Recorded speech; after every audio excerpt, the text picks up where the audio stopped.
কাছে দোয়া করে আল্লাহ ওনাকে দ্রুত পরিপূর্ণ সুস্থ দান করে হায়াতে তৈবা দান করেন এবং ওনাকে আমাদের মাঝে সুস্থ করে আবার ওনাকে যাতে আমরা পাই সেই দোয়া আমরা করছি এবং জনগণের কাছে আমরা বাংলাদেশ মানুষের কাছে আমরা তার জন্য ওনার জন্য দোয়া প্রার্থনা করছি। আর বিশেষ করে আমি নেতা কর্মীদের প্রতি যে নির্দেশনা দেওয়া হয়েছে পার্টির পক্ষ থেকে সেটা মেনে চলার জন্য অনুরোধ রইল এবং যুবদলের বিশেষ করে যুবদলের নেতা কর্মীদেরকে আমি আপনাদের মাধ্যমে বার্তা দিতে চাই, হয়তো হাসপাতালে ভিড় করে কোনো রকম অন্য সাধারণ মানুষের কোনো রকম যাতে কষ্টের উদ্রেক না হয় সেটা প্রতি নজর রাখার জন্য আমি অনুরোধ করছি এবং যুবদলের নেতাকর্মীদের প্রতি নির্দেশনা দিচ্ছি। আমার যেটা আলাপ করে মনে হচ্ছে কিছুটা উন্নতি হয়েছে।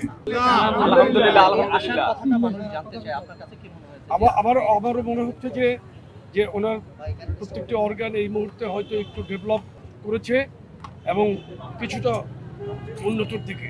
এটাই মহান আল্লাহর প্রতি আমাদের কৃতজ্ঞতা। আলহামদুলিল্লাহ উনি এখন কিছুটা যেটা বুঝলাম আমি যে কিছুটা উন্নতির দিকে।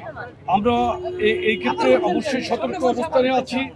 নেতাকর্মীদের প্রতি কোনো ধরনের গুজবে বিভ্রান্ত না হওয়ার জন্য অনুরোধ করছি এবং বিশেষ করে এআই দিয়ে নির্মিত কিছু ভিডিও যেটা বিভিন্ন জন শেয়ার করছে সেটা না বুঝে শেয়ার করার জন্য আমি না বুঝে শেয়ার যাতে না হয় সেটার প্রতি আমি দৃষ্টি আকর্ষণ করছি এবং আমি স্পষ্টত বিএনপির যে কেন্দ্রীয় নির্দেশনা হাসপাতালে ভিড় না করার সেটার দিকে আমি জোর দিচ্ছি। নেতাকর্মীরা যাতে কোনো অবস্থাতেই হসপিটালের যত্রতত্র যাতে ভিড় না করে, বিশেষ করে গেটে অবস্থান না করে, এই জন্য আমি দলীয় নির্দেশনা মেনে চলার জন্য আমি তাদের প্রতি অনুরোধ করছি।